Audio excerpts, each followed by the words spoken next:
नमस्कार। ज्योतिष के कार्यक्रम सौभाग्यम ज्योतिषम में मैं पंडित विशाल बिरथरे आप सभी प्रिय दर्शकों का हार्दिक अभिनंदन करता हूं। प्रिय बंधुओं, सबसे पहले मां बगलामुखी का ध्यान करेंगे। ओम लीं बगलामुखी सर्वदुष्टानां वाचम मुखम पदम स्थम्भ्यम जीवाहम कील्यम बुद्धिम विनाशाय लीं ओम स्वाहा। तो प्रिय बंधुओं, आज से हम आने वाले कुछ कार्यक्रमों में रुद्राक्ष के बारे में चर्चा करेंगे कि रुद्राक्ष का क्या महत्व है, हमारे जीवन में ये किस प्रकार से सुखमय होते हैं, इनकी उत्पत्ति कैसे हुई और ये कितने प्रकार के होते हैं, कहाँ कहाँ पाए जाते हैं। क्योंकि ज़्यादातर लोगों को यही मालूम है कि रुद्राक्ष को डालने से मन शांत हो जाता है या शंकर जी प्रसन्न होते हैं इसको डालने से, लेकिन मैं आपको इसके बारे में कई प्रकार की जानकारियां दूंगा। तो सबसे पहले मैं बताता हूं कि हमारे पौराणिक ग्रंथों में रुद्राक्ष का विशेष महत्व है और इसको साक्षात भगवान श्री शंकर का रूप माना जाता है।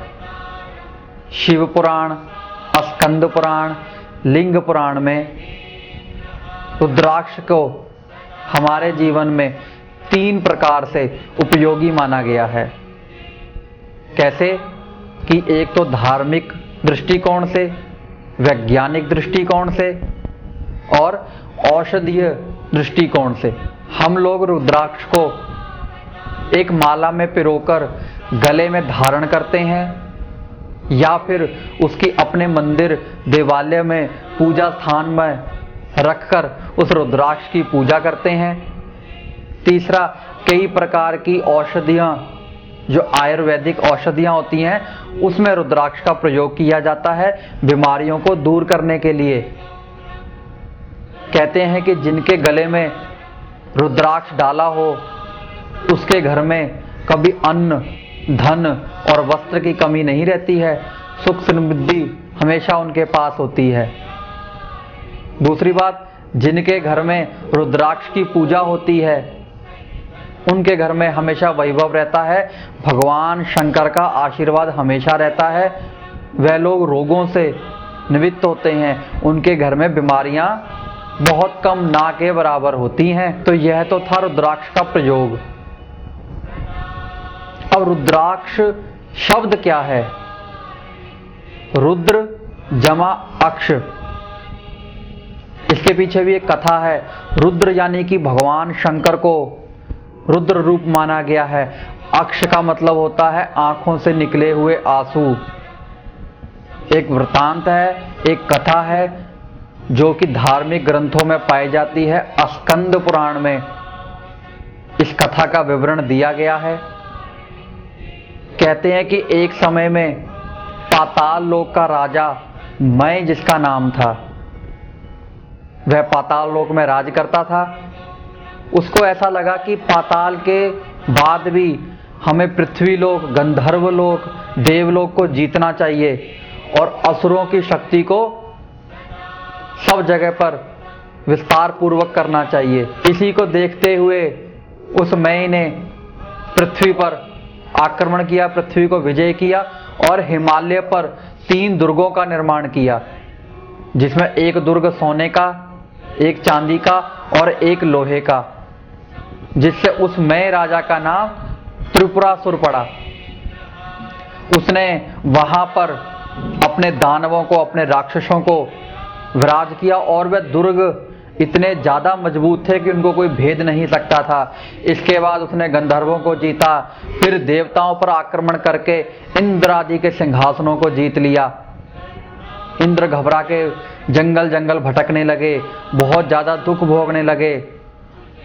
तब सभी देवी देवताओं ने सोचा कि इस दानव पर, इस दैत्य पर कैसे जीता जाए, हम लोग अकेले इसको नहीं जीत सकते हैं। तो सब लोग ब्रह्मा जी के पास जाते हैं।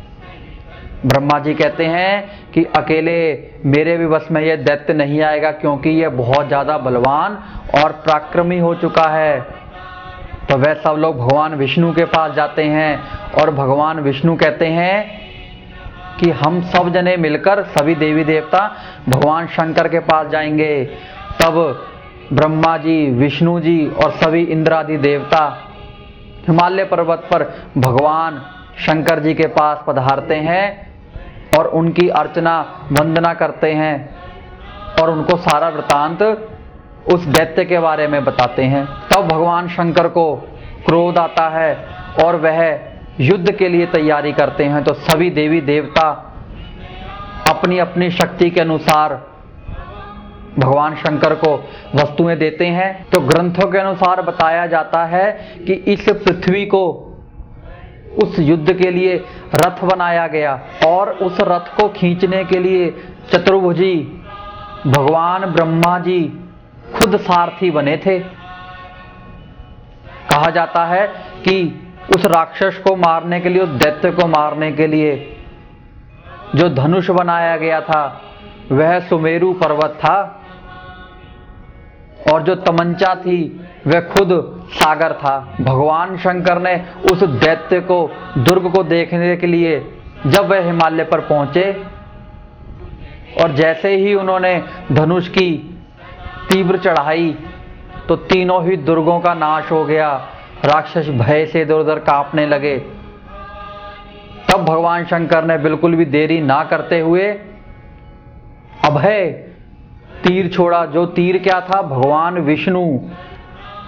विष्णु को तीर बनाकर उस दैत्य पर छोड़ा और दैत्य का संहार किया। तब सभी देवी देवता, भगवान शंकर जी, विष्णु जी, ब्रह्मा जी इस युद्ध की थकान को मिटाने के लिए हिमालय पर्वत की एक शिखा पर जाकर विश्राम करते हैं और अपनी थकान मिटाते हैं। उस समय भगवान शंकर बड़े प्रसन्न होते हैं और प्रसन्न में जब वे हंसते हैं खुशी से कि हमने युद्ध जीता है, तो खुशी से हंसते हंसते उनकी आंखों से 4 बूंदें आंसू की गिरती हैं।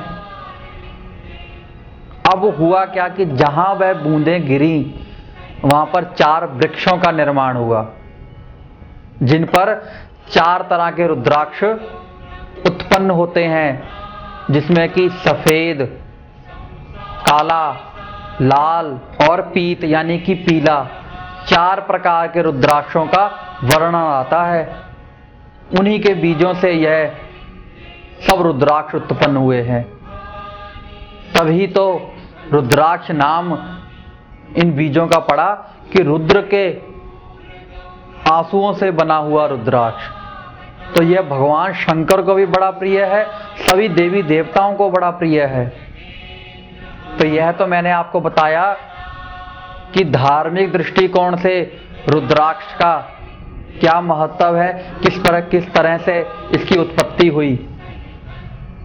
आने वाले समय में मैं आपको जानकारी दूंगा कि यह कहां कहां पाया जाता है, कितने प्रकार का होता है, और यह 1 मुखी से लेके 14 मुखी तक तो विशेष रूप से धार्मिक महत्व रखता है। ऐसा नहीं है कि 14 मुखी तक ही रुद्राक्ष आते हैं। कहा जाता है कि 21 मुखी तक भी रुद्राक्ष पाए जाते हैं, परंतु वह बहुमूल्य यानी कि बहुत ही कम रेयर होते हैं। तो ये जानकारी मैं आने वाले कार्यक्रमों में आपको जरूर दूंगा, क्योंकि समय का अभाव है, समय हो चुका है। तो प्रिय बंधु, आज मैं आपकी राशि आपको नहीं बता पाऊंगा क्योंकि समय अधिक हो गया है। जाने से पहले यही कहूंगा, अगर आप मुझसे मिलना चाहते हैं, पर्सनली अपनी जन्म पत्रिका मुझे दिखवाना चाहते हैं या किसी भी कारणवश मुझसे मिलना चाहते हैं, अपने यंत्र या अपने भाग्यशाली रतन मुझसे प्राप्त करना चाहते हैं, तो आप मेरे कार्यालय में मुझसे मेरे मिलने के समय के अनुसार आकर मिल सकते हैं। इतना ही कहते हुए मैं पंडित विशाल विरथरे आप सभी प्रिय दर्शकों से इजाजत चाहूंगा। नमस्कार।